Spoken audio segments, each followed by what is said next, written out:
하류는 정도전의 눈치를 안 볼 수 없는 상황이었던 거죠. 자, 그렇게 정도전과 개국 공신들 사이에서 뭔가 한 방을 보여줘야 되겠다라고 변했던 그때, 하륜의 눈에 딱 들어오는 일이 있었습니다. 기회가 왔습니다. 바로 천도 문제였습니다. 수도를 바꾸는 수도 거. 옮기기. 맞습니다. 태조는요, 개국과 동시에 하루라도 빨리 고려 수도인 개경을 떠나려고 노력했습니다. 왜 그랬다? 거기에 있는 모든 걸 바꾸고 싶었겠죠. 그래서 수도를 바꾸게 된 거. 네. 그러니까 고려의 도읍지였던 개경에는요, 여전히 고려를 그리워하는 세력 있다 없다? 많다. 있어요. 많죠. 그러니까 불안했던 거예요. 자, 그래서 하륜이 출사할 당시에 조선은요, 계룡산으로 천도하기 위한 공사를 진행 중이었습니다. 자, 그런데 천도 예정지였던 계룡산 일대를 유심히 보던 하륜. 뭔가 번뜩 생각이 나서 호기롭게 태조에게 문서를 하나 올립니다. 그 문서를 읽어본 태조? 화들짝 놀랍니다.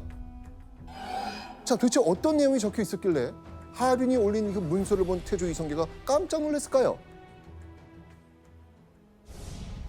지금 듣건대 계룡산의 땅은 도읍을 건설하는 데는 적당하지 못합니다. 자, 태조가 왜 놀란지 알겠죠? 반대해서? 반대파. 맞습니다. 하륜이 계룡산의 지형과 물길의 모양이 도읍지로 쓰면 나라의 기운이 쇠하고 패망하게 되는 형세로 보인다라고 보고를 한 겁니다. 오. 그런데 이거 태조 입장에서는 기분 좋은 내용이에요, 안 좋은 내용이에요? 아니죠. 안 좋은 내용. 네, 이거 달갑지 않은 내용이잖아요. 당황도 했겠고 화도 좀 났겠죠. 그죠?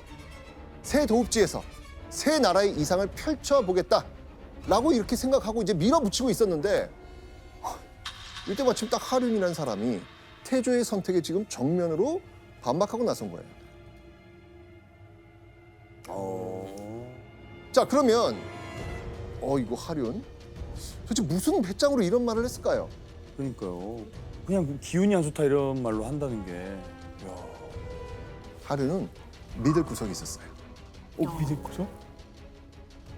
하륜은 일찍이 풍수지리를 깊이 공부를 했거든요. 네, 굉장히 이런 여러 가지 학문에 능해요. 성리학 이외에도요, 의술, 천문, 풍수지리, 심지어는 관상까지. 오. 조예가 깊습니다. 아는 게 많아도요, 사실 왕한테 반대 의견을 내는 거 이거 쉽지는 않은 거잖아요. 네. 그죠? 하지만 눈 밖에 날 걸 각오하고요, 그동안 배운 풍수지리를 최대한 동원해서 태조에게 직언하고 설득하려고 했던 거죠. 자, 그렇다면 이런 하륜의 말을 들은 태조, 어떤 결론을 내렸을까요? 전면 취소. 태조는 이미 상당히 진행된 계룡산 도읍 공사를 전면 취소합니다.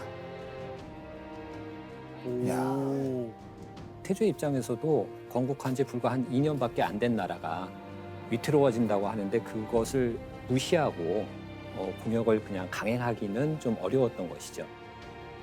그래서 태조는 조정에 보관하고 있던 풍수지리 관련된 여러 가지 자료들을 다 망라해가지고 조사를 하게 했는데 그 조사 결과 하륜의 주장이 사실로 확인이 됐어요. 그러니까 이 사건은 이 하륜이 태조에게 자신의 능력을 확실하게 각인시켜준 굉장히 중요한 사건이었다고 진짜. 할 수가 있죠. 어필이 됐겠어요. 그렇죠. 자, 그러면 지금 반대했잖아요. 그럼 하륜이 대안을 줘야 될 거예요, 대안을. 그렇죠. 하륜이 도읍지로 적당하다고 추천한 곳은 어디였을까요?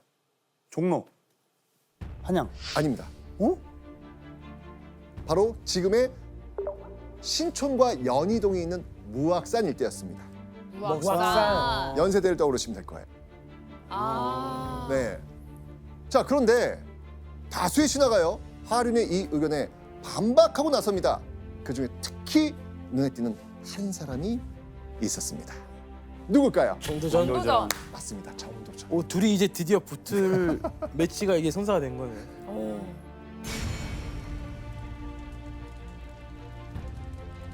정도전은요, 사실 천도 공사를 하기 전부터 꾸준히 태조한테 이렇게 주장을 합니다. 지금은 민생을 안정시킬 때지 음. 도읍을 옮길 때가 아닙니다. 그러니까 천도론에 반대한 거네요. 반대한 사람이에요. 천도 반대.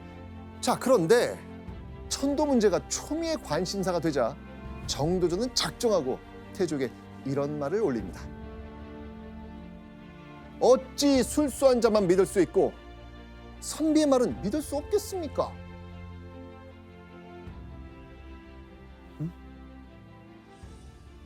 술수한 자가 그러면은 하륜이란 뜻이에요? 아, 느낌이 오시죠 지금? 태조한테, 이성기한테 정도전이 아니 어떻게 풍수지리 같은 술수를 쓰는 자의 말만 믿고 논리적으로 반박하는 정도전, 선비, 즉 자신의 말은 못 믿느냐? 이런 의미예요. 오. 이 말은 사실 도읍지를 옮겨야 한다고 말한 신하들을 두고 던진 말이긴 했는데 하륜 입장에선 정도전의 이 말이 어떻게 들리겠어요? 자기 말에 대한 반박. 반박이죠. 그죠?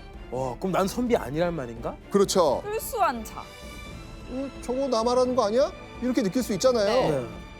자, 그럼 태조는 어떻게 했을까요? 태조는 정도전 말 좀 많이 들을 것 같아요. 네. 이때는 태조 역시 정도전의 반대에도 불구하고 밀어붙입니다. 천도만큼은 반드시 해야겠다라고 밀어붙입니다. 결국 정도전은요 어쩔 수 없이 천도하겠다는 태조의 뜻에 따르기로 합니다. 아. 자, 그렇다면 이때 정도전이 천도해야 한다고 생각한 곳, 거긴 또 어디였을까요? 지금의 경복궁. 맞습니다. 바로 태조가 선택한 한양 북악산 일대였습니다.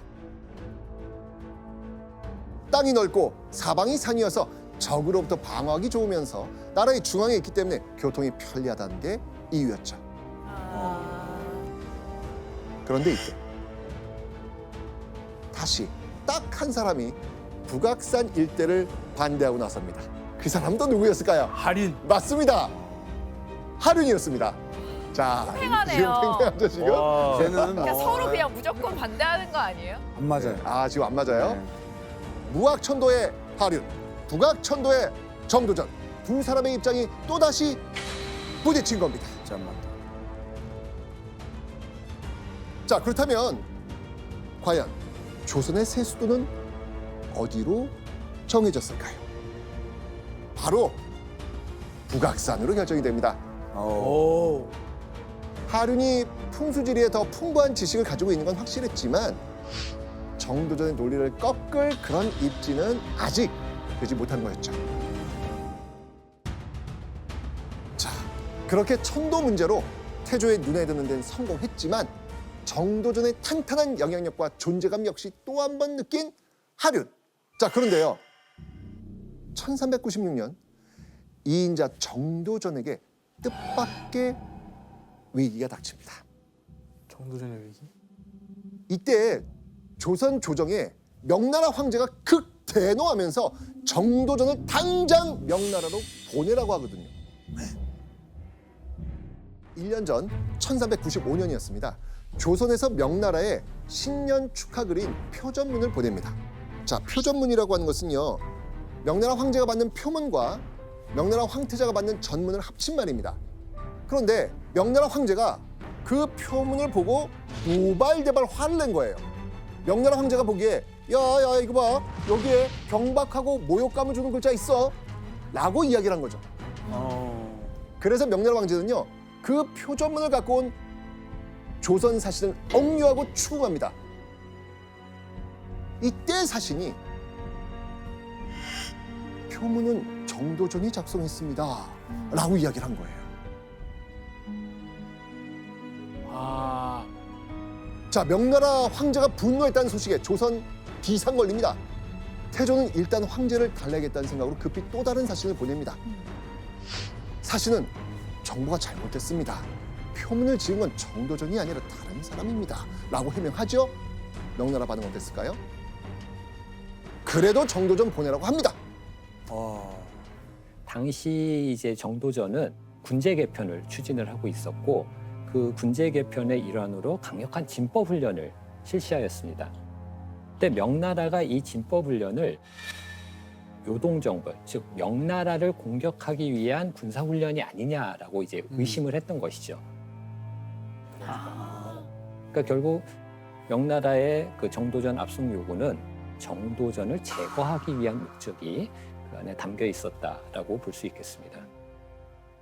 명나라에 간 사신들은요 가는 족족 억류됐고요. 사태는 점점 악화가 됩니다. 답답했던 태조는요 어느 날 비밀리에 신하들을 모아서 묻습니다. 정도전을 보내야 하는가 안 보내야 하는가? 오. 말 잘해야 돼. 말 잘해야 돼요. 이거 조심해야 됩니다. 이성계가 무슨 의도인지를 그렇죠. 파악하고 그걸 원하는 대답을 해야 돼요. 그렇죠. 예. 어려운 상황이죠. 그죠? 자, 당시 상황을 짐작할 수 있는 영상이 있거든요. 오. 한번 보시죠.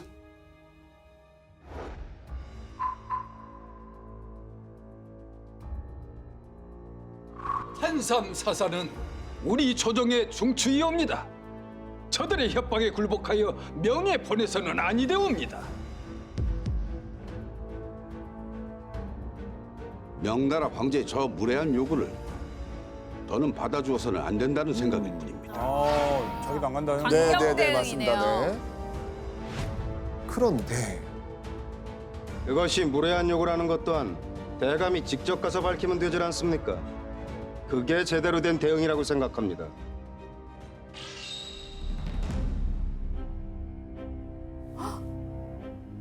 근데 저렇게 전면적으로 반박한다고요? 이제 완전 적이 됐네요. 표정이. 실록에 따르면요. 당시 신하들은요 서로 눈치를 보면서 정도전을 반드시 보낼 건 없다라고 말했다고 그래요. 근데 그때 하륜이 홀로 직설적으로 말한 거예요. 정도전을 명으로 보내야 합니다. 자, 여러분들 하륜은 여기서 왜 이렇게 주장했을까요? 약간 계속 견제하고 있다가 이제 뭔가 말할 기회가 온 거예요. 이게 하륜의 마음속에는요 아마 여러 가지 감정이 얽혀 있었을 겁니다. 그런데 하륜이 보기에는 이 사태를 원만하게 해결하려면 명나라 원하는 누구? 정도전. 네, 정도는 직접 가서 해명하는 게 맞다고 본 거예요.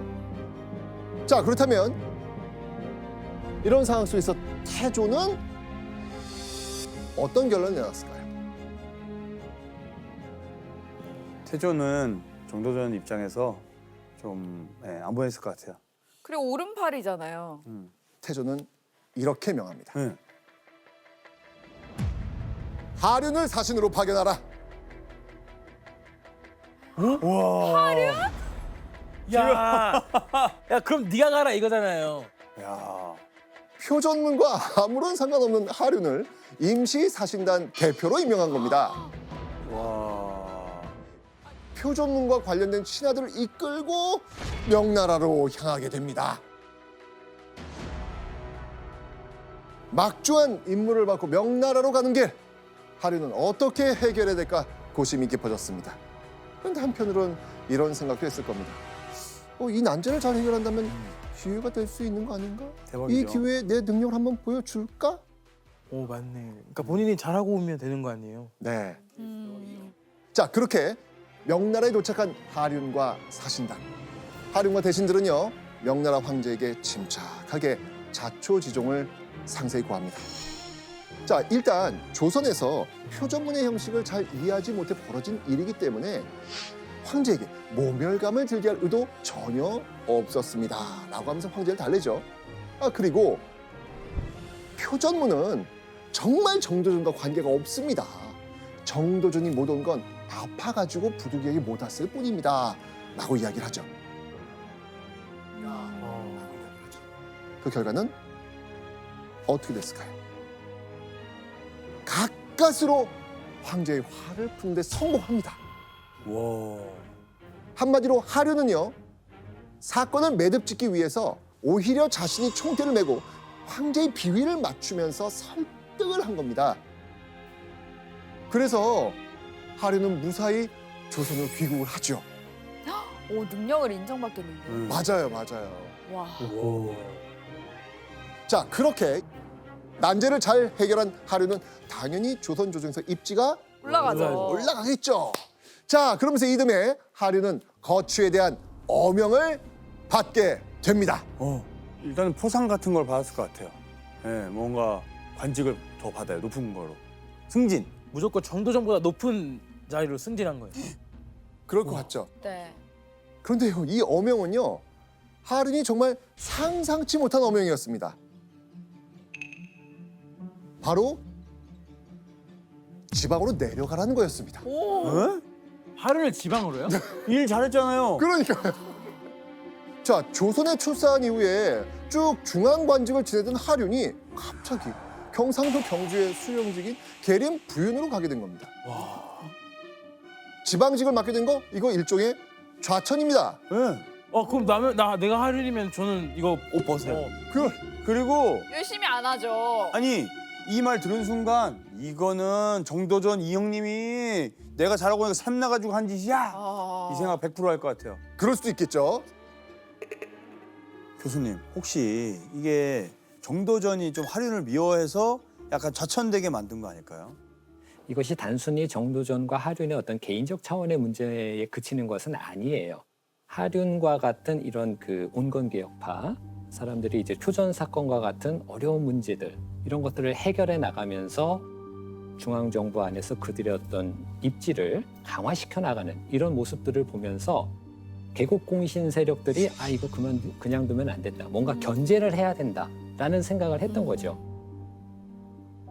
그런 과정에서 하륜의 어떤 지방직 임명 이것도 이루어졌다. 이렇게 보는 것이 타당하다고 생각이 됩니다. 정도전이 주도하고 개국공신이 장악한 정계에서 견제받는 이런 상황. 하륜은요, 어떻게든 다시 중앙으로 돌아갈 돌파구를 찾아야 했습니다. 그래서 하륜은 이 위기를 벗어나기 위해서 누군가의 힘이 필요하다고 판단합니다.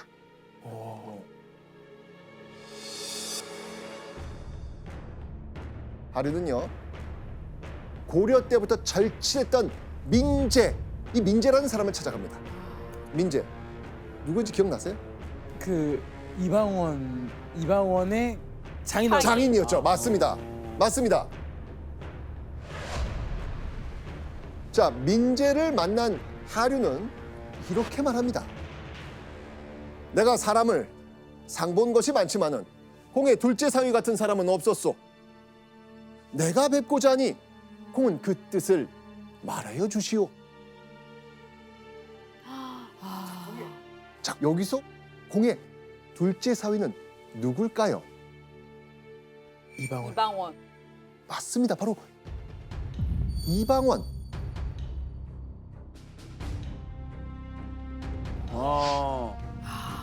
이때부터였구나.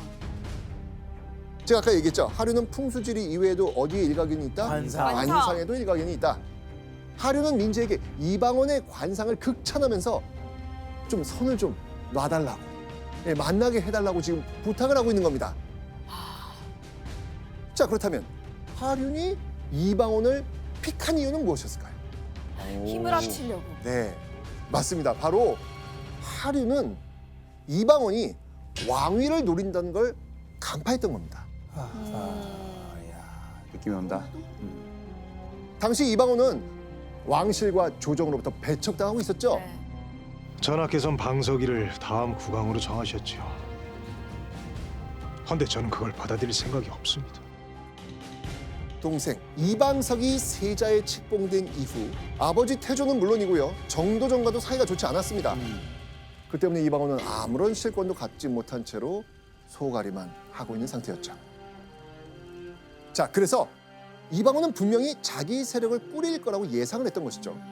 그러니까 이방원 편에 서서 권력을 차지하는 데 공을 세우면 한 자리 차지할 수 있지 않을까? 그렇죠. 네, 이런 야심이 꿈틀 거렸던 거예요. 야.